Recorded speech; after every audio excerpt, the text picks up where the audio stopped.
mucho de lo contemplado en el método científico y lo tomado en serio por la ciencia. La teoría de la biogénesis. Empecemos. ¿Qué es la teoría de la biogénesis?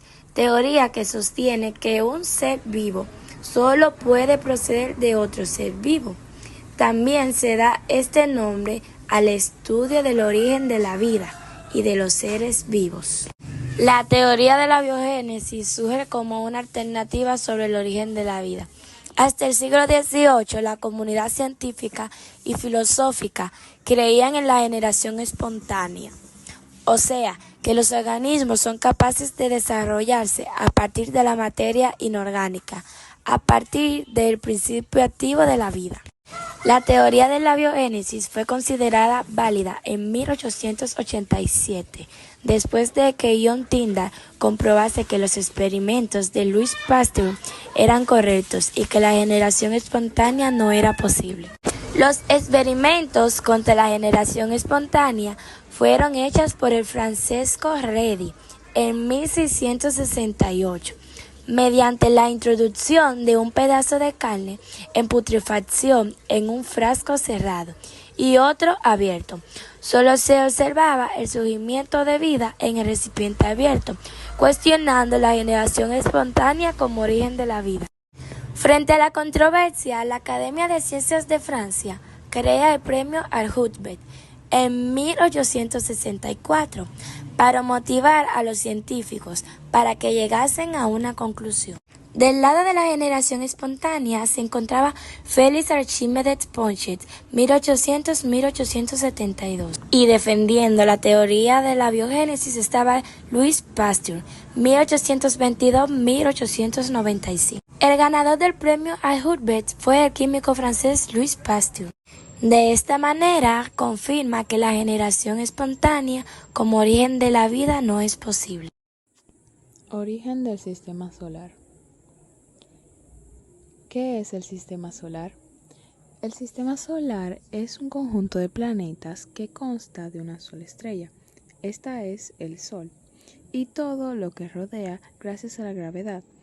Planetas enanos, lunas, asteroides, cometas y meteoroides.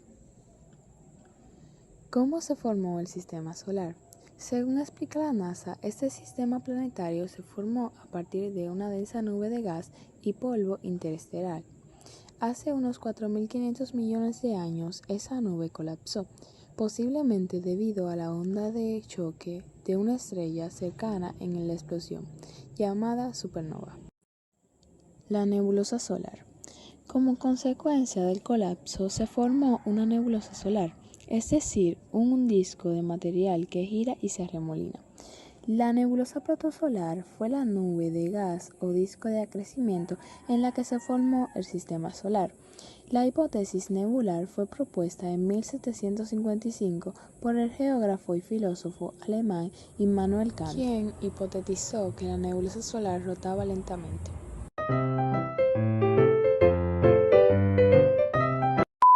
En conclusión, la materia más alejada en el disco también se agrupó.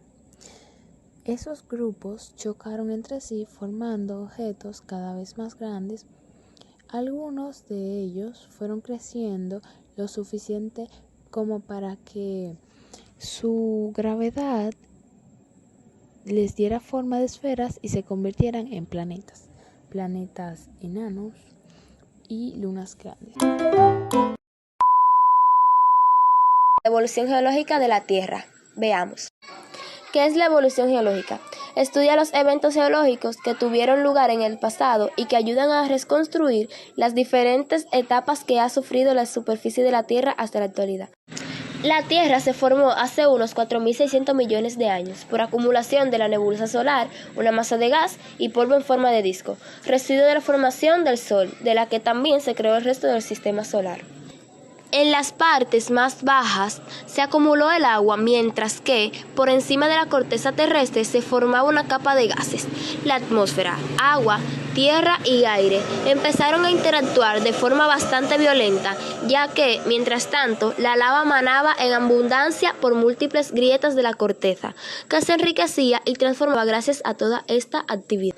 Para concluir, nuestro planeta es uno de estos fenómenos que hay que conocer. En él vivimos, a él lo debemos cuidar y entenderlo. Bien dicen que la naturaleza solo se le domina obedeciéndola. La teoría de la deriva continental. Se le conoce como deriva continental al paulatino pero constante desplazamiento de las distintas masas continentales del planeta Tierra respecto a las otras, alejándose o aproximándose en un ciclo de millones de años. Se debe a la naturaleza viscosa y semisólida de la capa terrestre subyacente a la litosfera superficial. Sobre ella flotan las distintas placas tectónicas, empujándose y desplazándose de manera recíproca, como alfombra sobre un piso encerado. La ubicación actual de los continentes es distinto de la que sugieren las evidencias geológicas del registro fósil.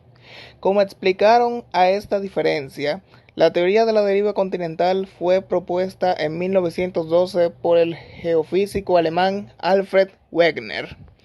En su momento la teoría fue recibida con escepticismo por parte de la comunidad geológica del momento. Sin embargo, en la década de 1960, con la comprensión de las placas tectónicas, se pudo explicar de manera más adecuada el movimiento continental.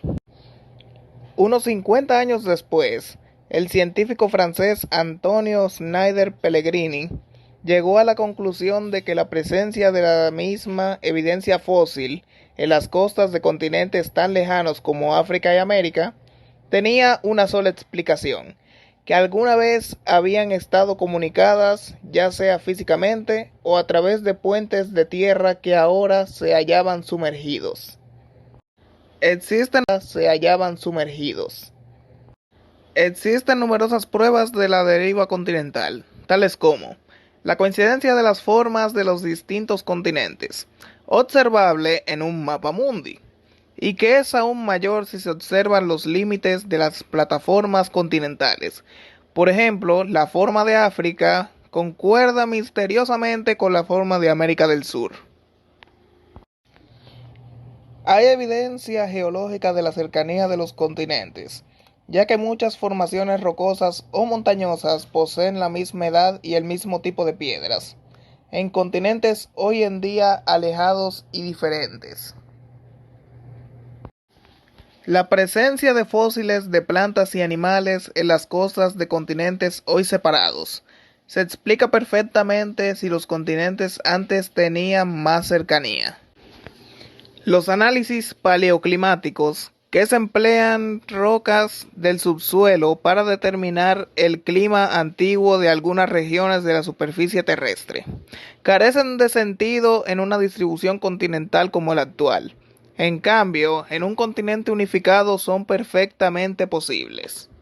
Gracias a la deriva continental se formaron los supercontinentes, que fueron grandes masas de tierra suspendidas en el mar. De estos surgieron 5 que son los más importantes. El primero, que fue Rodinia, la primera gran masa de tierra que hubo en el mundo.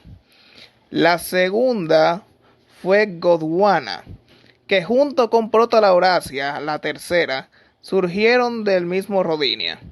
Luego los últimos 2 fueron Siberia, y el más importante de todos y el más conocido, Pangea.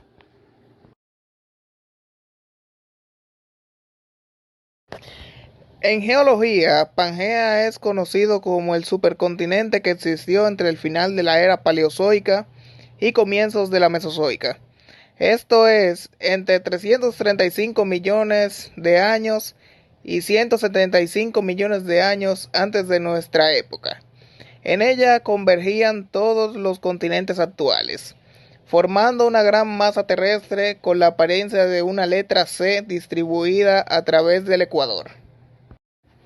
Pangea estaba rodeada por un único mar, llamado Pantalasa, y albergaba otro de menor tamaño en su parte cóncava, llamado el mar de Tetis. Su superficie era tan masiva que el interior continental tenía muy poco contacto con la humedad del océano y por lo tanto recibía muy pocas precipitaciones, por lo que era un gigantesco desierto. En su interior, los animales terrestres podían migrar libremente sin verse interrumpidos por pasos de agua. Allí vivían los primeros dinosaurios de la historia. Pangea inició su descomposición a mitad del período Jurásico, cuando sufrió una grieta que abarcaba desde su océano interior, Tetis, hasta lo que sería luego el Pacífico Este. Así se separaron la actual Norteamérica de África, generando abundantes fallas que a su vez dieron origen al río Mississippi y a un nuevo océano, el Atlántico Norte, que inició su agrandamiento mientras el sur que le tomó varios millones de años. Al mismo tiempo, la Eurasia inició un movimiento que cerró el mar de Tetis, y África padeció una serie de grietas que luego dieron origen al Océano Índico. Posteriormente, durante el período Cretácico, el supercontinente Gondwana se dividió en 4 continentes nuevos: África, Sudamérica, India y la Antártida. De esta última, Nueva Zelanda y Nueva Caledonia iniciaron pronto su vida independiente, como islas, durante el Cretácico tardío. Finalmente, hace unos 35 millones de años, India chocó con Asia y formó los Himalayas. Los continentes finalmente se aproximaron a su posición actual, por lo que se podría decir que vivimos en la época final de la separación de Pangea. La vida en tiempo precámbrico. El tiempo precámbrico es la era geológica más antigua de la historia de la Tierra y abarca un periodo de alrededor de 4.000 millones de años hasta aproximadamente 541 millones de años atrás. Durante esta extensa era se produjeron importantes acontecimientos en la evolución de la vida y la geología en la Tierra. Aquí hay algunas características claves de la vida en tiempo precámbrico. Formación de la Tierra. El precámbrico comenzó poco después de la formación de la Tierra. En este periodo temprano, la Tierra estaba en proceso de enfriamiento y solidificación, lo que dio lugar a la formación de los océanos y la atmósfera. Ausencia de vida compleja. Durante gran parte del precámbrico no había vida compleja ni formas de vida multicelulares. Se cree que las formas de vida más primitivas, como bacterias y cianobacterias, fueron las primeras en aparecer. Evolución temprana. A lo largo del precámbrico hubo una evolución temprana de microorganismos unicelulares. Las cianobacterias, en particular, desempeñaron un papel crucial al realizar fotosíntesis y liberar oxígeno a la atmósfera, lo que cambió drásticamente la composición química de la Tierra. Supercontinentes. Durante el precámbrico se formaron y fragmentaron supercontinentes como Rodinia.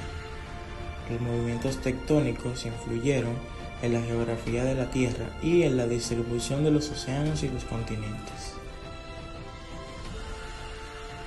Cambios en la atmósfera. La liberación de oxígeno por parte de las cianobacterias cambió la atmósfera terrestre, lo que permitió la evolución de formas de vida más complejas. Final del precámbrico. El precámbrico finalizó con la explosión cámbrica, un periodo en el que se produjo una diversificación significativa de formas de vida multicelulares. Esta diversificación marcó el inicio de...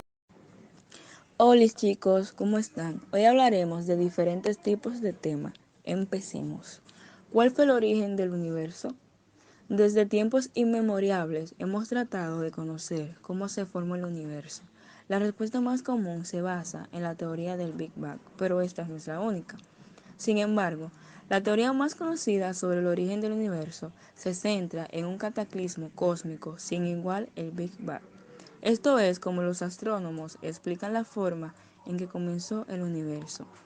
Es la idea de que el universo comenzó con un solo punto, luego se expandió y se estiró para crecer tanto como lo es ahora y todavía se está extendiendo. ¿Cuál es el origen de la vida según la ciencia? Entre los grandes misterios de la ciencia, el origen de la vida es uno de los más difíciles de descifrar, aunque las hipótesis sobre la aparición de la vida son diversas. La ciencia aún está lejos de decir con seguridad cómo caminaron los primeros seres vivos sobre la superficie de la Tierra. Sin embargo, los fósiles más antiguos conocidos solo tienen 3.700 millones de años. Durante esta ventana de 600 millones de años, la vida puede haber surgido en repetidas ocasiones, solo para extinguirse por colisiones catastróficas, como choques con asteroides y cometas, que golpean el planeta con mayor frecuencia y sin la resistencia actual de la atmósfera, afirma el artículo de la institución académica. Teoría del Big Bang. ¿Qué es la teoría del Big Bang? En cosmología se entiende por Big Bang o gran explosión en español al comienzo del universo, es decir, el punto inicial en que se formó la materia, el espacio y el tiempo. El término proviene del astrofísico Fred Hoyle, que lo utilizó a modo de burla. ¿Quién la propuso? La teoría del Big Bang, la gran explosión que habría originado nuestro mundo, fue propuesta inicialmente por Gerios Lemaitre, físico y sacerdote católico, que llegó a este modelo gracias a una fisiología realista y a conjugar razonamientos teóricos y observaciones astronómicas. ¿Qué provocó el Big Bang? Lo que provocó el Big Bang fue una absoluta y total concentración de energía pura. Toda la energía del universo junta. Pudo haber sido el mayor agujero negro, el más grande agujero negro que pudo darse. La teoría del Big Bang es el modelo cosmológico predominante para los periodos conocidos más antiguos del universo y su posterior evolución a gran escala. El modelo estándar afirma que el universo se hallaba en un estado de muy alta densidad y temperatura y luego se expandió por completo. Los coacervados son sistemas formados por la unión de moléculas complejas como las proteínas y los aminoácidos. Estos elementos son calificados como seres vivos primitivos, ya que, de acuerdo a los biólogos, resultaron claves en el desarrollo de la vida en el planeta Tierra. El ruso Alexander Oparin fue quien descubrió que era posible generar membranas lipídicas carentes de vida. Después de diversos experimentos, logró producir gotas con un elevado nivel de biomoléculas, aisladas del medio acuoso mediante una membrana primaria. A dichas gotas les dio el nombre de coacervados. Una teoría indica que en la atmósfera primitiva de la Tierra había agua, dióxido de carbono, amoníaco y metano. Esto, según Oparin, habría ocurrido gracias al calor de la Tierra primitiva y a la radiación ultravioleta o las eléctricas de la atmósfera, que brindaron la energía necesaria para poner en marcha las reacciones moleculares que conducirían a los aminoácidos, los enlaces peptídicos y eventualmente a las proteínas suspendidas en coloides en la superficie del planeta. Allí habrían surgido los coacervados, llamados luego probiontes. Las características de los coacervados es que tienen la capacidad de poder llegar a poseer lo que se conoce como tendencia selectiva. La teoría o hipótesis establecida por el ruso Oparin sobre el origen de la vida fue retomado tiempo después por el científico estadounidense Stanley Miller en 1930-2007. La teoría de la panspermia. Empecemos. La panspermia es la hipótesis que propone que la vida existe en todo el universo, distribuida por polvo espacial, cometas, planetoides y también por naves espaciales que transportan contaminación no intencionada por microorganismos. Científicos que apoyaron esta teoría fueron el químico sueco Sven August Arrhenius, 1859-1927, ganador del Premio Nobel de Química en 1903, y el astro inglés Fritz Hoyle, 1915-2001, aunque fue el científico sueco quien más contribuyó con su difusión. El principio detrás de la teoría de la panspermia es que la vida se originó fuera de la Tierra, esto es, que es de origen extraterrestre y viajó a nuestro planeta, encontrando un clima hospitalario en el cual prosperar y eventualmente evolucionar hacia la vida en la Tierra. Existen dos modelos hipotéticos de esta teoría que son: panspermia natural. Propone que la vida llegó al planeta Tierra a través de meteoritos o cometas provenientes del espacio que impactaron en su superficie y la contaminaron con las formas de vida primitiva provenientes de otros astros. Panspermia dirigida o artificial. Propone que la vida llegó a nuestro planeta como parte de un proceso deliberado de transporte de microorganismos o incluso de seres vivientes por parte de algún tipo de entidad superior o de tecnología intergaláctica. Junto con la discutida evidencia de la vida microbiana extraterrestre hallada en el meteorito ALH 84001 y en el meteorito Murchison, que las bacterias podrían sobrevivir a las condiciones del espacio exterior y servir para colonizar planetas lejanos. Sin embargo, esta teoría no permite explicar el origen mismo de la vida, sino que se limita a pasar su responsabilidad a entidades extraterrestres, de las cuales no se tiene ningún indicio de existencia. Semejante mecanismo de pensamiento se aleja mucho de lo contemplado en el método científico y lo tomado en serio por la ciencia. La teoría de la biogénesis. La era paleozoica fue un periodo sumamente rico desde un punto de vista biológico, transición en el reino de los animales invertebrados y el de los vertebrados o superiores. En este lapso, los mares se llenaron literalmente de vida y migraron a la Tierra, conquistando nuevos hábitos y expandiéndose por todo el planeta. La vida en la era cenozoica.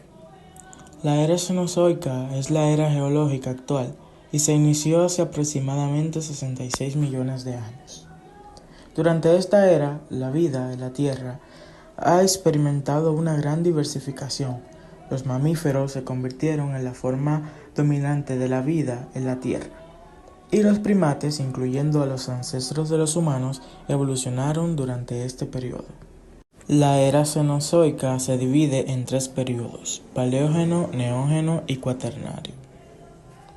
La era cenozoica ha sido un periodo de gran diversidad y evolución en la vida de la Tierra. Aquí te dejo algunas características claves de la vida en la era cenozoica.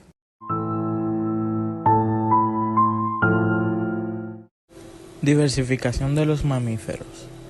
Los mamíferos experimentaron una diversificación significativa durante esta era.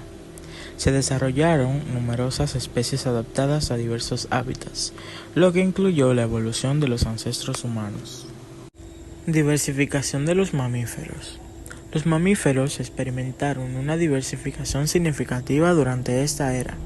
Se desarrollaron numerosas especies adaptadas a diversos hábitats, lo que incluyó la evolución de los ancestros de los humanos. Evolución de los primates. Durante el Cenozoico, los primates evolucionaron y se diversificaron. Esto condujo eventualmente a la aparición de monos, simios y finalmente a los homínidos, que incluyen a los humanos. Cambios climáticos. La era cenozoica ha estado marcada por cambios climáticos significativos. Hubo periodos de calentamiento y enfriamiento, incluyendo episodios glaciales en los que se formaron capas de hielo en las regiones polares. Formación de cadenas montañosas. Durante el Cenozoico se formaron importantes cadenas montañosas, como los Alpes y los Andes, debido a la actividad tectónica. Estas montañas tuvieron un impacto en la distribución de vida en la Tierra. Evolución de la flora y la fauna. Se produjo una diversificación de la flora y la fauna en respuesta a los cambios ambientales. La aparición de pastizales influyó en la evolución de herbívoros y carnívoros adaptados a este tipo de ecosistemas. Extinciones y nuevas especies. Hubo eventos de extinción en esta era, como la extinción de los dinosaurios al final del Cretácico. Sin embargo, también se originaron muchas nuevas especies.